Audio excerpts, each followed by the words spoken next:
Let's have a look. ChatGPT say this 6000 series should have FFT features. So it says go to the FFT buttons, which is not here. Let me see. Alright, let's try math. Okay, there's an operator here. And we have a FFT. Yay! Now we can turn it on.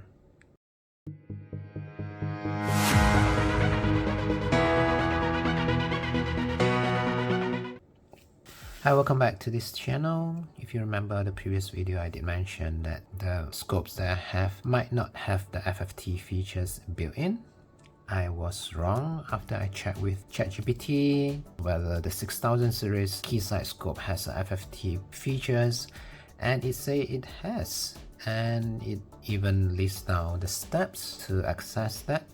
Sorry, not ChatGPT, I was using Microsoft Copilot.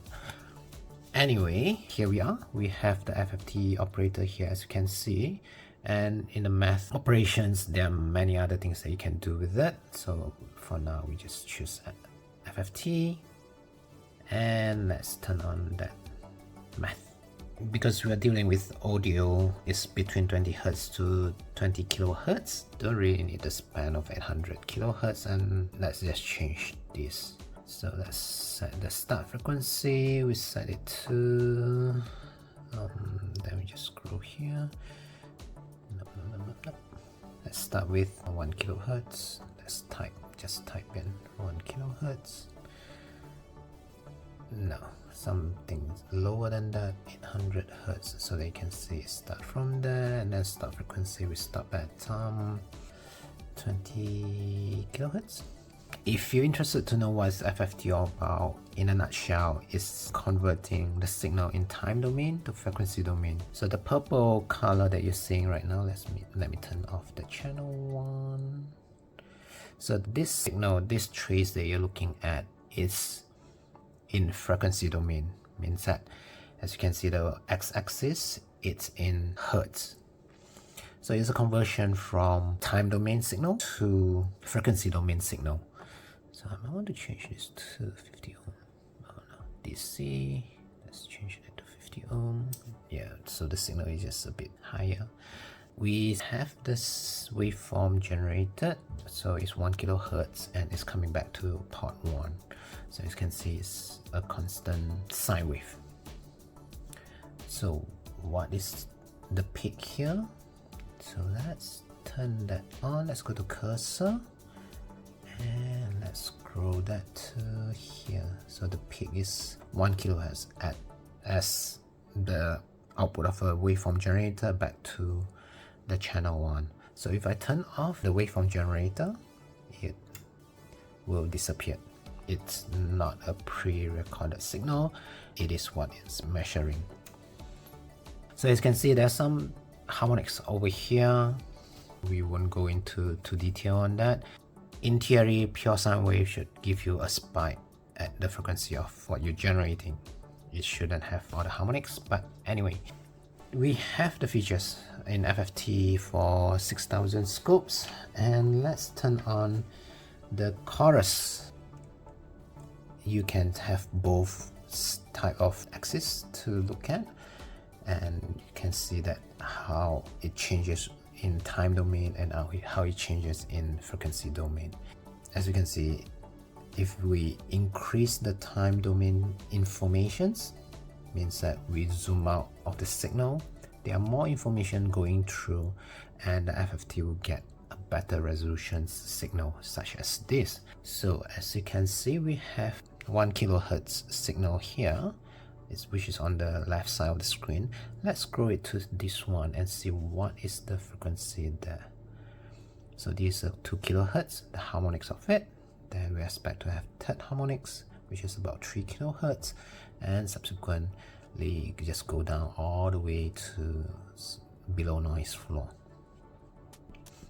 So 1 kHz is a very good start because for harmonics is just double or triple of that same value.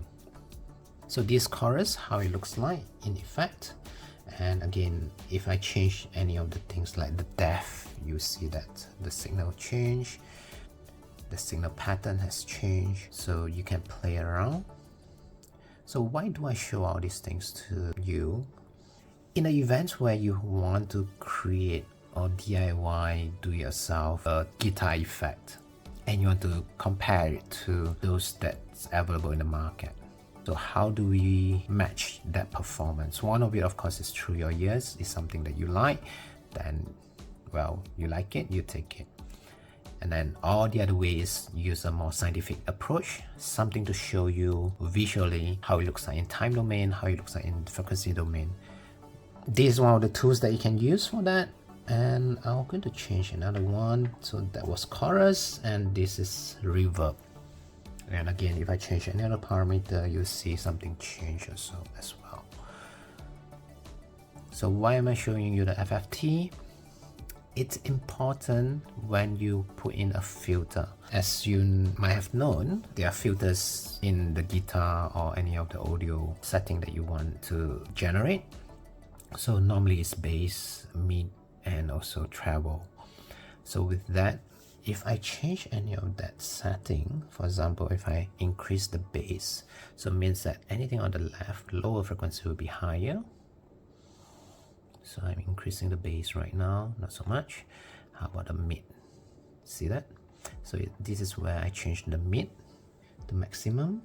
So I can lower it down right now to middle, and also bass to a bit lower. Let's mute it. So okay, the filter is not working too well on the low side. How about the high pitch treble? This is where I set to the lowest point of treble, high pitch, high frequency, so you can see that it changes also. So I hope this helped. Just give me a moment. I'm going to change to a cheaper version of scope. Don't really need a 6000 series scope to do that. To my surprise, a 1000 series scope from Keysight has the similar features with the FFT features. Give me a moment.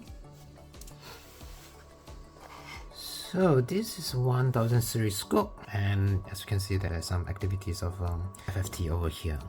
I'll preset it so that you can see how I get into that.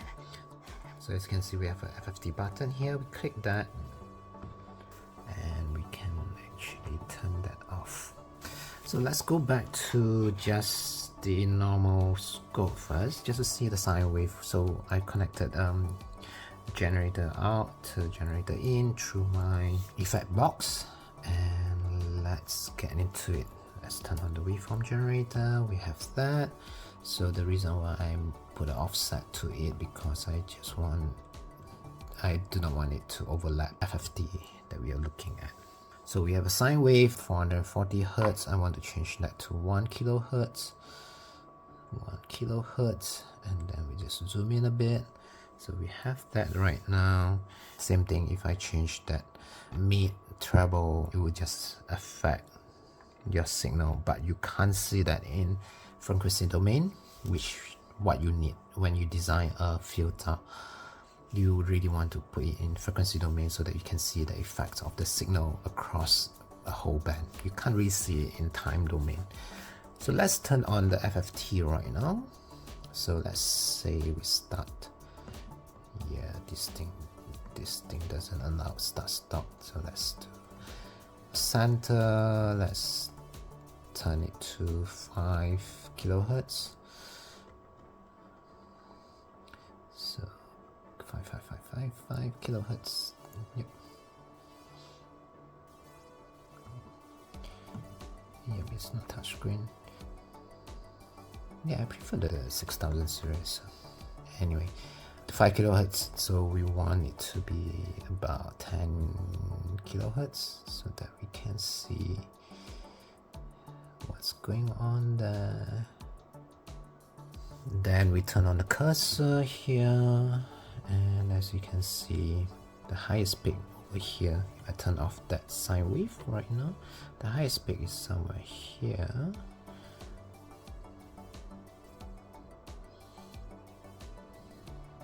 So this is about 1 kilohertz, about there. Okay, let's increase